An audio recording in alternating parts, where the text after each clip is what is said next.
Hi, everyone. Thanks for tuning in. I'm Kyler Canastra. And I'm Shaheen Samavati. We're your hosts at the Content Mix podcast. Today, we're going to be talking about creating an editorial process that works, something that we have a lot of experience with at VeraContent.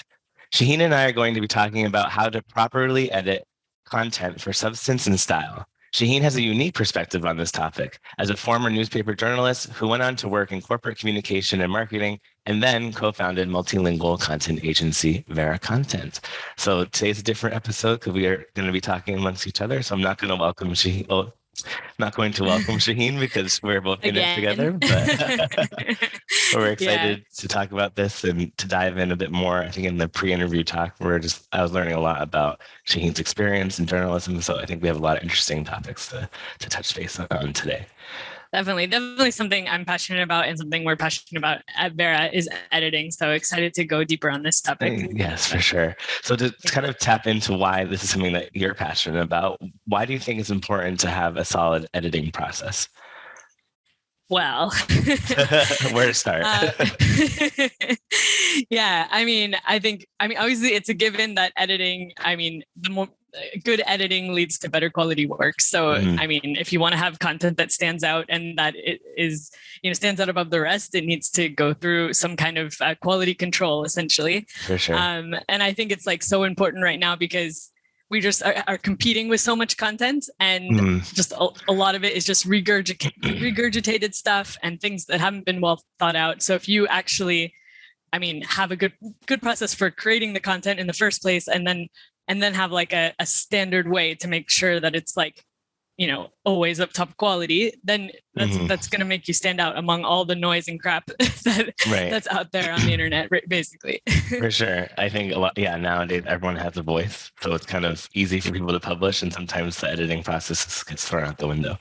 So I think to stand out nowadays, high quality content is so important. So I think, like you said, it's really necessary to have this kind of editorial process in line, ready to go, a good, effective process to really get good content out there at an efficient rate as well, because you don't want to lose pace because everything now is quite fast paced. So as I mentioned in the intro, Shaheen, you originally were a journalist and worked in different newspapers. So I kind of want you to walk us through what the editorial process at a newspaper looks like. And maybe like things have changed nowadays with technology, but in your experience, how was that process? Yeah, it was a while ago when I worked in newspapers. I would say I worked during like the golden time. I guess the end of the golden time of newspapers. I was there in the around 2004 to 2010. These are the years I was working in newspapers. I did internships and then I worked full time in a daily newspaper in Cleveland, Ohio. So, so I have that experience working at a fairly major newspaper that was publishing daily, and I learned a ton from that. And I think a lot of those values I learned in journalism has really carried over into the work that I do now in VeraContent and all the work I've done in like marketing and communications. It has a lot of crossover. But yeah, in terms of how the editorial process at least used to work in a newspaper, and I think should work, is and you were asking me earlier, like how many levels of editing are there typically? And I think for print publication, it's a little bit different than for online. And I think even like mainstream media, even newspapers are completely changing the way they look at editing because they're having to compete with online content and they're lowering their editing standards, unfortunately. But in the golden days, you basically had 4 levels of editing. So you have like a line. You have your assigning editor and line editor, who's the person who's like giving the reporter the work and then editing, doing the first edit on it. And they're editing for content and style. But then, that goes on to basically a copy edit. And then you have like, I was thinking there's also like an executive editor, basically, who is making sure that everything goes in line with like the vision of the newspaper, who is like approving topics, essentially. The one thing is like that the everything is like relevant in the first place. Then the second is like the content, someone who's editing for the content. The third is editing the copy. And then you have someone who's doing like a final proof on the actual like what's going to be in print. And in the olden days, they actually used to like do that on paper right. and mark up the paper. That obviously became digital later on, but yeah, so it was a pretty lengthy process, but done in a pretty short amount of time, because on a daily news cycle, you had to, a lot of times you were writing the article in a couple of hours, and then all the editing steps had to take place in a few hours as well, if for like breaking news kind of stuff. So like you would get your topic right in the morning, like that day, and you'd have to write. So you were writing it. So you weren't an editor, were you, Shaheen? Were you like the? Yeah, I was a writer, a reporter. So you had a certain amount of time to get like a topic out on paper and then get it sent out for this whole editorial process. Yeah, I mean, it depends, like if it's breaking news or a feature story. I mean, sometimes I'd have a month to work on like a bigger story, but other times I would work on simultaneously while also doing breaking news. So like, but like breaking news stuff, it could happen anytime throughout the day. And usually your deadline is like 4 p.m. So that it does have time to get through the editing process. And you have people who work a later shift in order to like get the editing steps done in the evenings. So right. So I think like this editorial process makes a lot of sense in print publication because of especially when it's like a 24-hour turnover, because you need to make sure that you're not missing out on mistakes and stuff like that.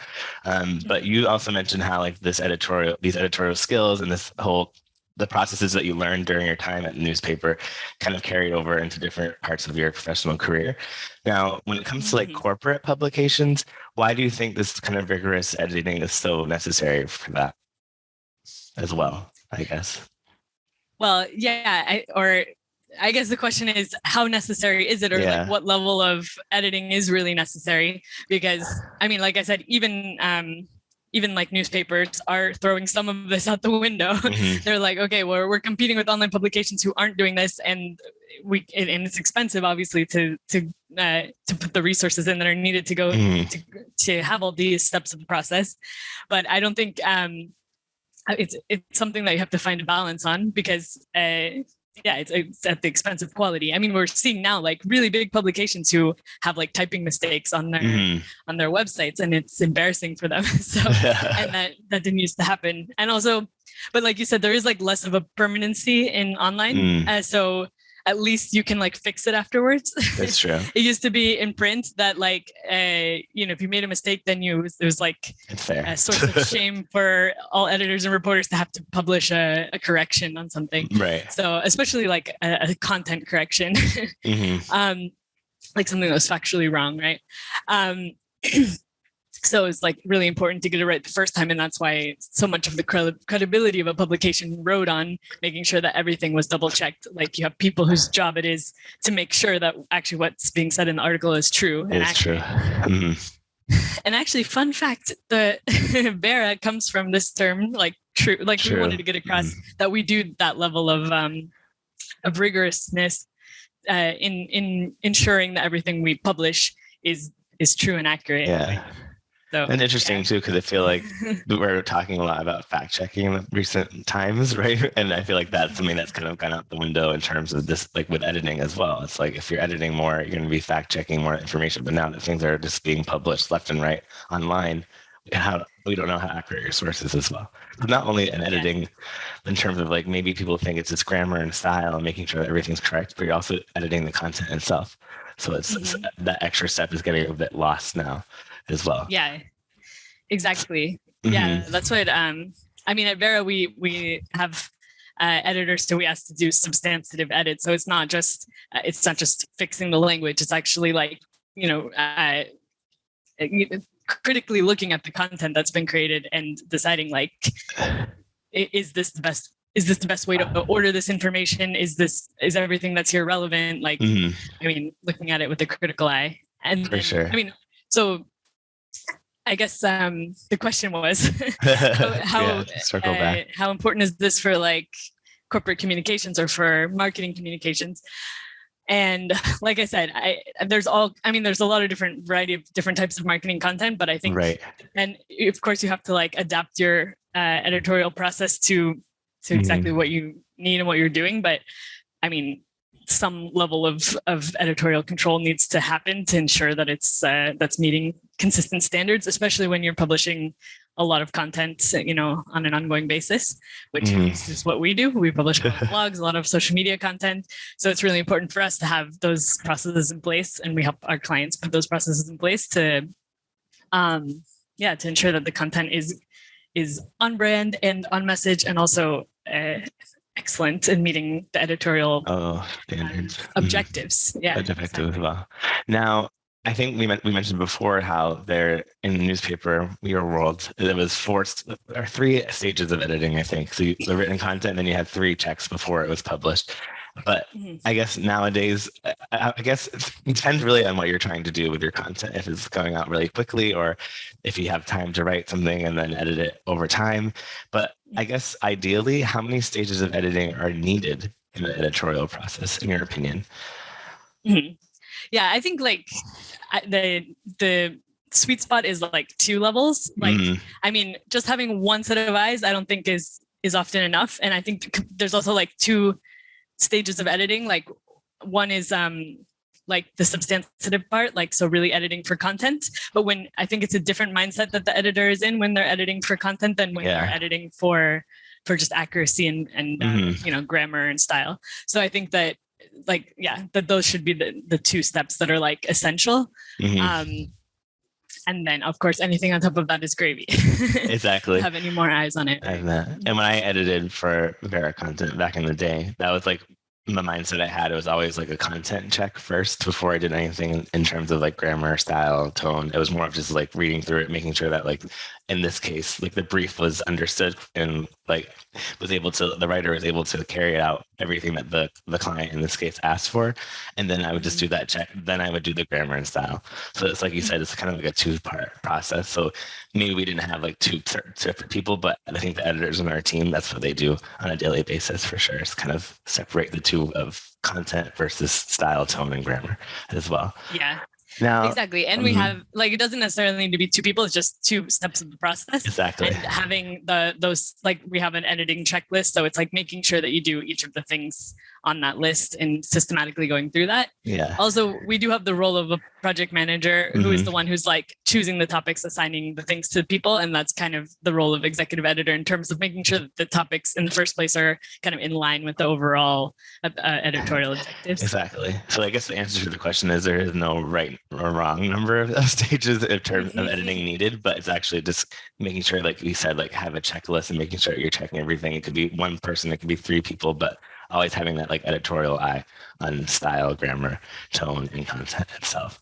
Now, yeah, I mean, making sure that you're editing for content and that you're editing for correctness and style. Like, well, I think that having those 2 steps, whether it's 1 person doing it or 2 people doing it, you have to decide based on your resources and your process what makes the most sense. But it's like those 2 steps have to happen basically if you want to ensure that your content is excellent. I mean, right?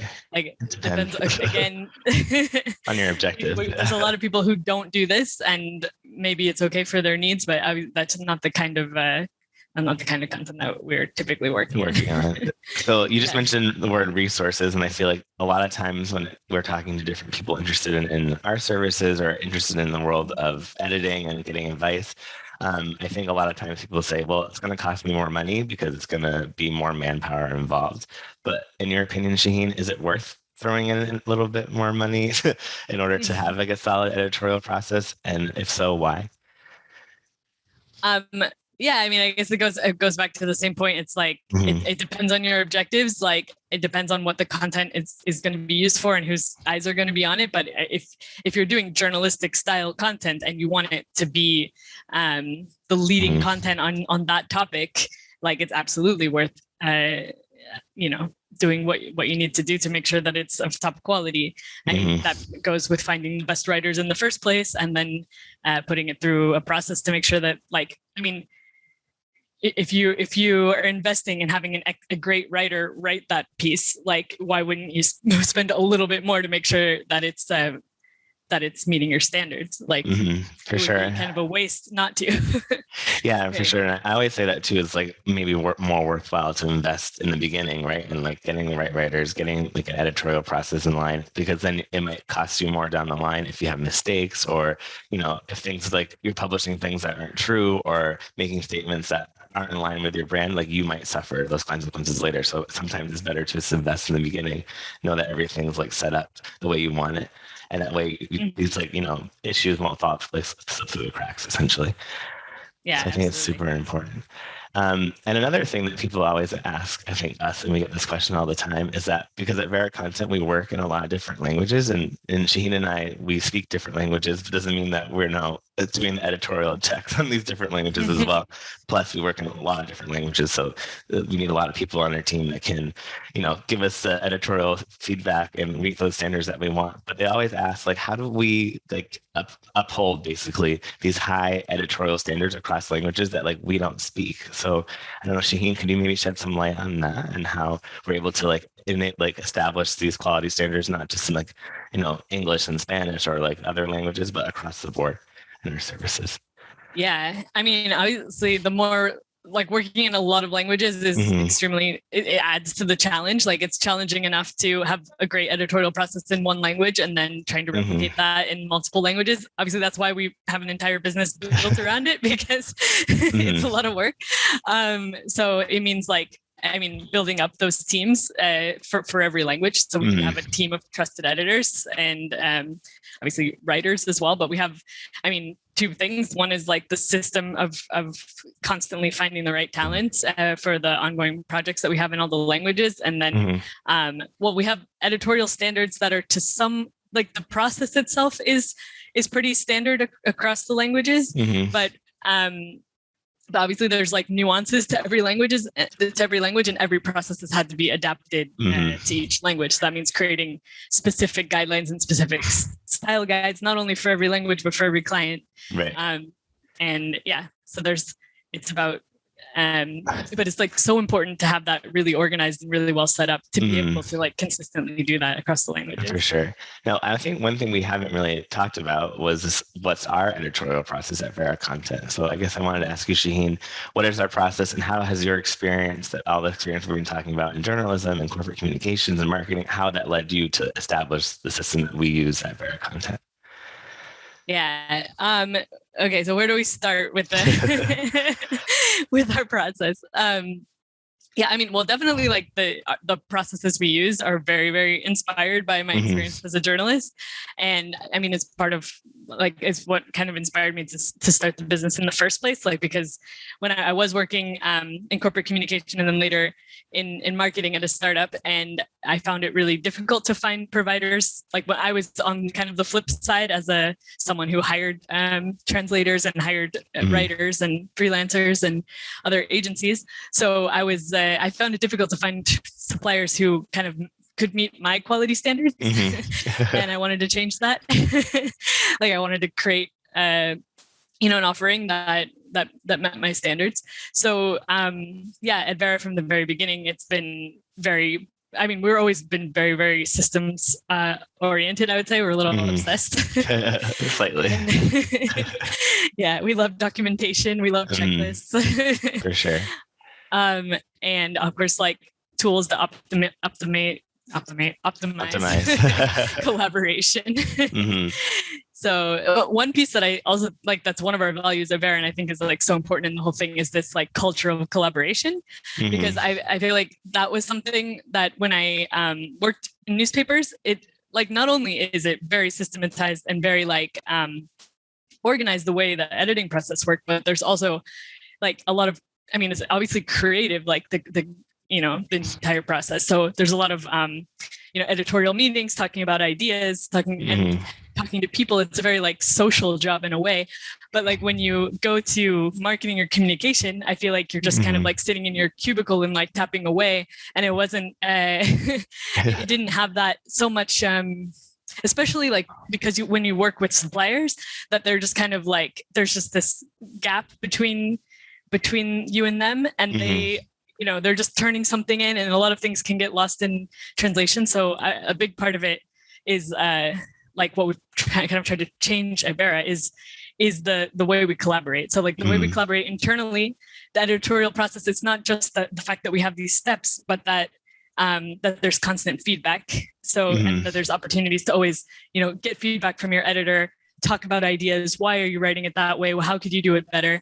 Like that's actually what leads to excellent results. Like it's not just that we're checking it and checking the, checking for style or checking, it's really that feedback in the back and forth. And that's been the key for us has been creating to do this at scale is of course a challenge. Like when we were a very small company, it was very collaborative. We all talked about every single project.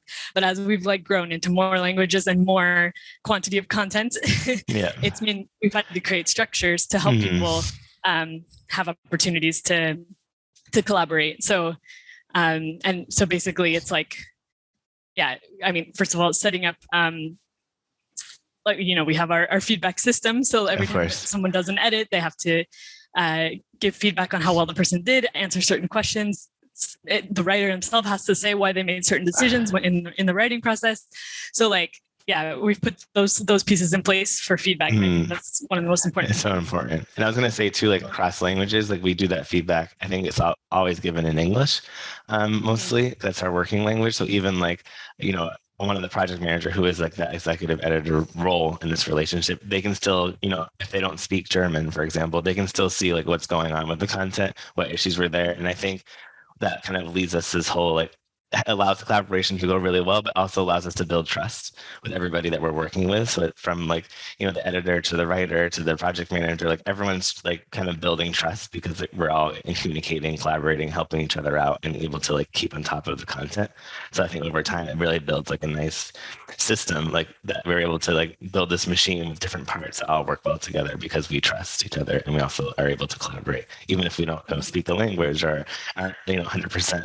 The project manager may not be 100% expert on this topic, but they're still involved with everything and able to communicate feedback and build that trust, which I think is so essential. Yeah.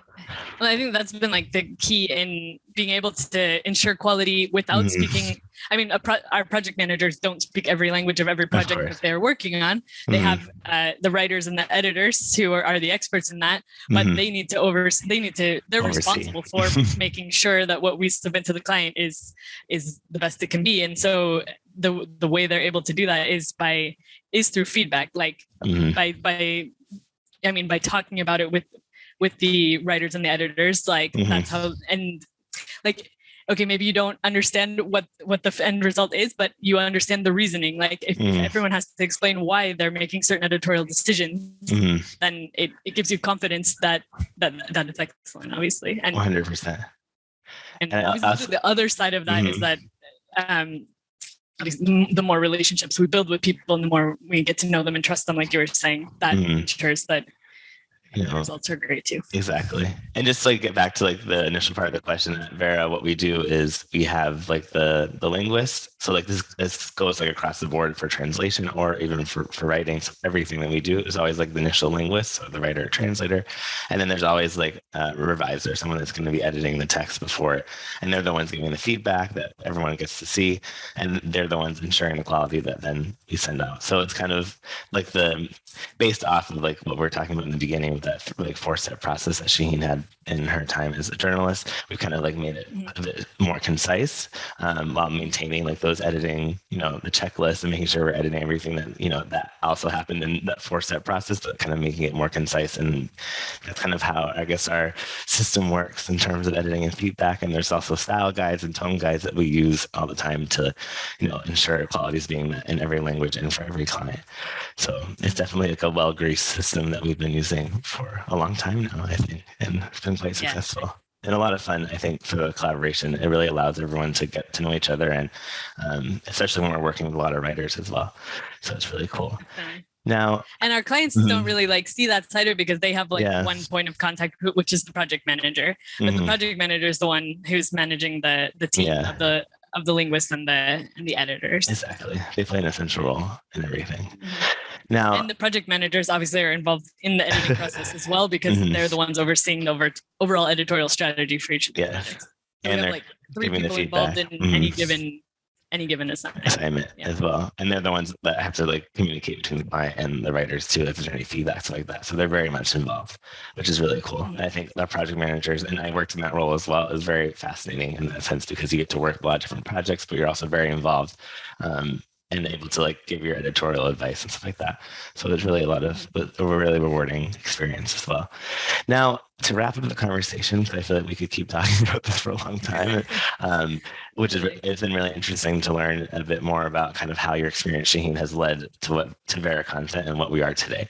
But I think just sort of a lot of times, I think it's come up a lot in this conversation, in other conversations that we've had outside of this episode. But many companies are struggling when it comes to like, creating a strong editorial process. And I want to know, Shaheen, like, why do you think that is? Why do you think so many companies struggle nowadays establishing a process that provides like strong and high quality content? Yeah, I mean, I guess there could be different reasons, but I think that that ultimately it probably comes down to like not being the core competency of the company. Like because kind of, I mean, as we've been talking about throughout the conversation, it really is, I mean, it is a big operation, like to consistently put out content and to design all the steps and all this. And it's like, if you're a company that makes widgets, I mean, it's just a totally different, right. a totally different process. So I think a lot of times people nowadays, everyone is a content creator. I mean, now it's so easy to publish. Everyone has a blog. Every company has a blog. So everyone is putting content out there. Or has social media pages, is putting out content somewhere. And yeah, I mean, not everyone, I guess like the level of knowledge in terms of how to do that, it varies quite a lot. And it's up, I mean, every company has to decide how much resources they want to put to that, how much, and whether they want to build a team internally and build these processes internally, or work with an external supplier who already has the processes in place. Exactly. So a lot of it, I guess, is just knowing like what your objective is, what your product is, how much editing you need, and then knowing where to put those resources, essentially. So as long as you have those things in line, hopefully then everyone can get a strong editorial process to always produce quality content. Because as we said in the beginning, that's something that we're seeing a lot of these days, is a lot of low quality content. So hopefully we can maintain those values that we've talked about in the beginning, that you learned in your journalistic experience, and push that forward. So hopefully one day we're not losing quality across the board. So yeah, I mean, that's our kind of mission, is to help companies help great organizations produce great content. That's what we want to do. For sure. So on that note, I want to thank you, Shaheen, for a very interesting conversation. And even I learned something new after we know each other for a long time. But today I've also learned a bit more about your background. So it was very interesting. And I also want to thank everyone for listening in, as always. For more perspectives on global content marketing, make sure to check out VeraContent.com/mix. And if you'd like to get in touch with us, or if you have any interesting topic like today's topic for an upcoming episode, feel free to reach out to us at mix@VeraContent.com. And keep tuning to the podcast for more interviews with content experts. We'll see you next time. Thanks again, Shaheen. Thank you. Thanks, everybody. Bye. Bye.